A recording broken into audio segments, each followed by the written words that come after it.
Saya pada kesempatan ini juga ingin menyebut bahawa dalam pendekatan kita dalam ekonomi ini ada kait dengan kawan-kawan kita dalam politik, terutamanya Parti Keadilan Rakyat yang saya nak utarakan pada hari ini. Ya. Kita kembali fokus sebagai parti yang berjuang untuk rakyat. Kita jangan terlalu terheret dengan kencah politik mainan satu dua orang yang memecah belahkan parti kita seperti mana berlaku setahun kebelakangnya ini. Tidak mungkin berlaku tanpa dalang yang memberi keizinan menggunakan kuasa politik untuk mengganggu gugat kedudukan kita. Tapi saya akui kelemahan dalaman kerana kita juga mengangkat pimpinan yang mudah terdorong kerana harta. Ada orang yang memilih kerana jawatan. Tinggal habis prinsip perjuangan kerana jawatan dijanjikan. Tinggal habis prinsip perjuangan dan kesusahan dan penderitaan rakyat kerana projek atau komisen yang mereka perolehi. Dan ini telah jadi satu pengkhianatan, tetapi dihebahkan seolah-olah orang yang mendapat keuntungan ini besar jumlah. Tidak. Ada di Johor, kalau wanita 3 kali, tiap 2 minggu ulang letak jawatan. Maka media pun riuh. Di Sabah, 1 orang dan kelompok 10 orang atau 11 orang tiap 3 minggu atau tiap 2 minggu akan umum. Keluar beramai-ramai. Orang yang sama, muka yang sama dan perangai pun agak sama dah lama. Baik, tetapi kita, sebab itu saya kata, kekuatan kita sebagai parti adalah kesediaan berkorban, berjuang untuk rakyat. Untuk memastikan pertama, institusi kerajaan itu kuat. Badan anti rasuah itu bukan pilih. Bila kerajaan A perintah, dia hentam pembangkang. Bila kerajaan B ambil alih, dia hentam satu lagi pihak.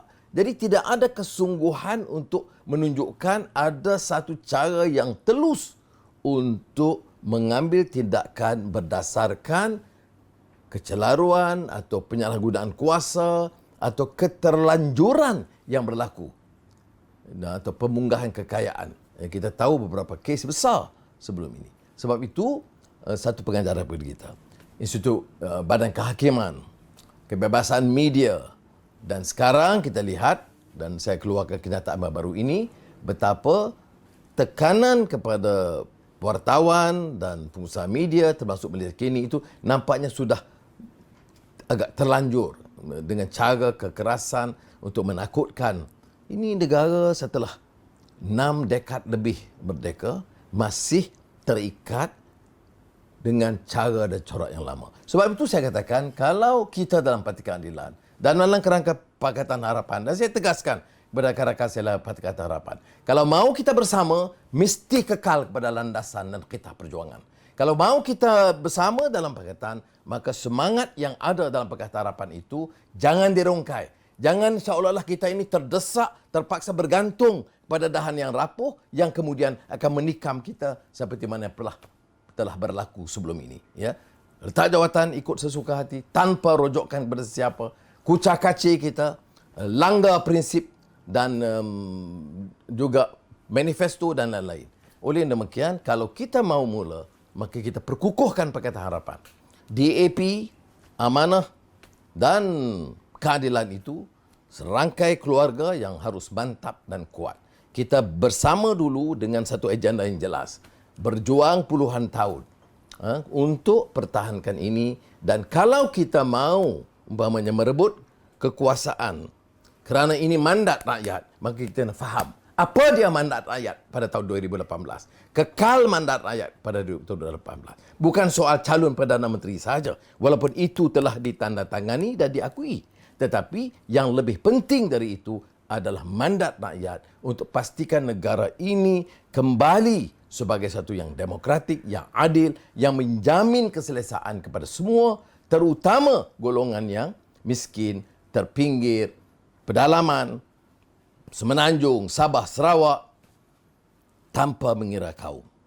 Saya tahu bila saya sebut ini, ramai rakan-rakan Melayu mengatakan mengapa harus ada tekanan tentang tanpa mengira kaum. Saya jelaskan bahawa kaum yang paling ramai miskin dan tersisih adalah Melayu. Ya. Kalau bawah B40, kita tahu 70% Melayu dan Bumi Putera. Tetapi, apa salahnya kita gunakan pendekatan bahawa yang miskin itu miskin. Yang miskin itu semua manusia. Kalau ada program membasmi kemiskinan, mengurangkan kesenjangan, manfaatnya tentunya kepada golongan majoriti, Melayu dan Bumi Putera.